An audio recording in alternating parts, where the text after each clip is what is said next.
শেষ ম্যাচে সাকিবদেরকে উচিত শিক্ষা দিল জিম্বাবুয়ে। ছক্কার বৃষ্টিতে বাংলাদেশের বোলারদেরকে পিটিয়ে তক্তা করে দল জিতালেন সিকান্দার রাজা।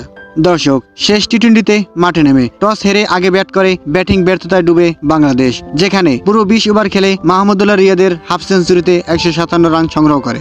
158 রানের টার্গেটে জিম্বাবুয়ে মাত্র 2 উইকেট হারিয়ে 18 ওভার 3 বল খেলেই ম্যাচ জিতে গেছে, যেখানে ওপেনার বেন নেট 70 রানের জড়ো ইনিংস খেলেছেন। এরপর শেষ দিকে সিকান্দার রাজা 46 বলে 72 রানের অপরাজিত দুর্দান্ত ইনিংস খেলে দলকে জিতিয়ে মাঠ ছাড়েন।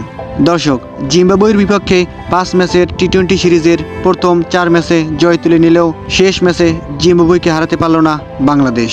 তবে বাংলাদেশকে যেন শিখিয়ে গেল জিম্বাবুয়ে, যেখানে আগের 4 ম্যাচে বাংলাদেশ যেভাবে জিতেছে সেগুলোর পাত্তাই নেই জিম্বাবুয়ের এমন জয়ের কাছে, যেখানে জিম্বাবুয়ে এই ম্যাচে 9 বল হাতে রেখেই 8 উইকেটের একটি দুর্দান্ত জয় তুলে নিয়েছে।